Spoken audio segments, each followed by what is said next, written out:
sommes l'UMED. Chez l'UMED, on sauve des vies en optimisant les soins de santé. Depuis environ 70 ans, on utilise des antibiotiques pour guérir les patients infectés par des bactéries. Mais les bactéries ne se laissent pas faire. Par principe de mutation, elles développent de la résistance, tellement de résistance qu'il existe aujourd'hui des pathogènes pour lesquels on n'a peu ou pas de traitement disponible. Ces infections multirésistantes représentent des coûts importants pour les centres hospitaliers.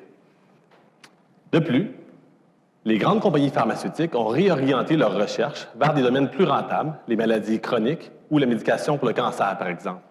Ce qui fait qu'on a de moins en moins de nouveaux antibiotiques disponibles sur le marché. C'est 1 milliard de dollars supplémentaires qui est dépensé chaque année au Canada pour guérir les patients infectés d'infections nosocomiales.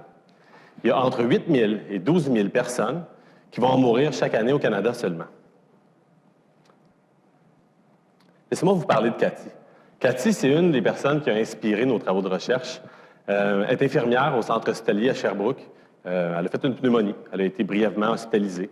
Étant jeune et en santé, ça a bien répondu à son traitement antibiotique. Elle retournait à la maison compléter son traitement.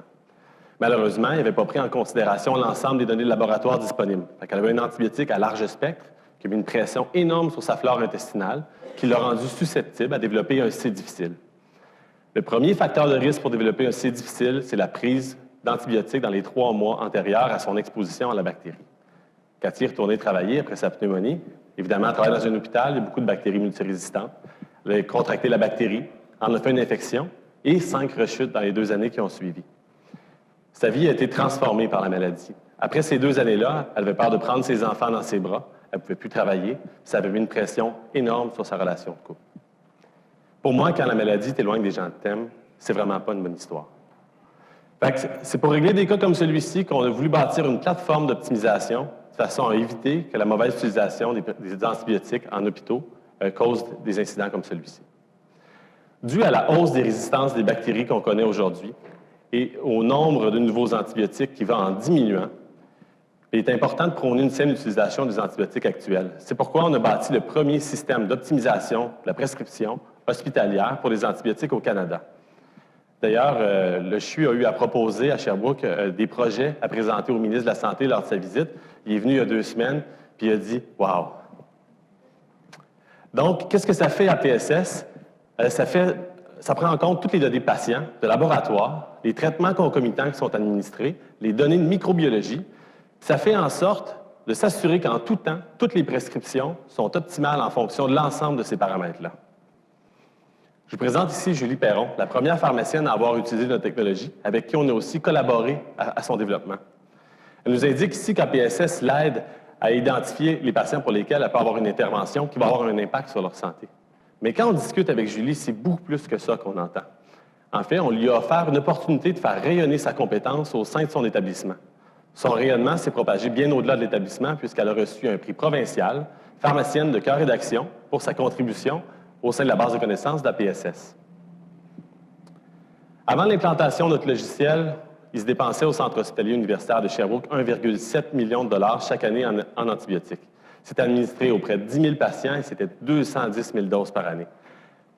Faire la surveillance manuelle de toutes ces données-là, c'est impossible.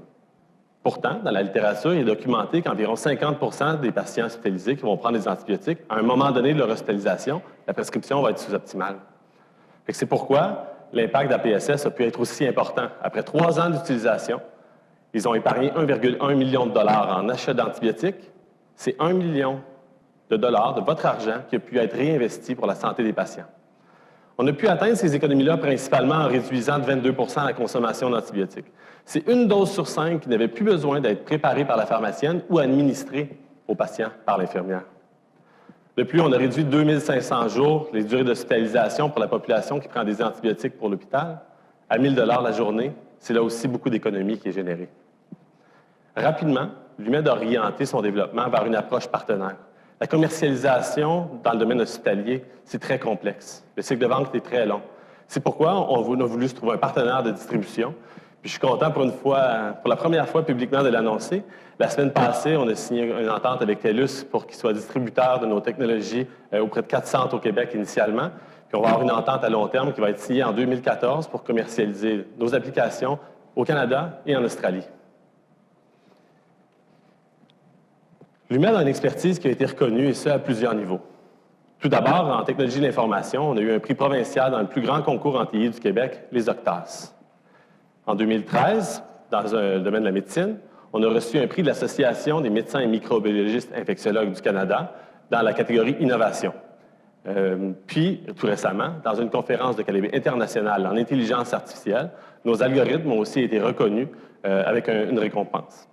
L'ensemble de ces compétences réunies nous a permis de bâtir une entreprise crédible qui a pu, elle aussi, être reconnue pour son potentiel dans le concours de l'entrepreneuriat du Québec dans la catégorie Innovation technologique. L'UMED, c'est tout d'abord du savoir, des algorithmes et de l'expertise. Pour ma part, j'ai un baccalauréat en informatique, je suis doctorant en sciences cliniques, je fais une maîtrise en intelligence d'affaires. Mathieu Baudouin a un profil similaire avec des doctorants en intelligence artificielle, une maîtrise en sciences cliniques, puis un baccalauréat en informatique. Dr. Louis Valiquette est microbiologiste infectiologue. Ça fait qu'on a l'UMED a une compétence hybride très, très forte, informatique et médecine.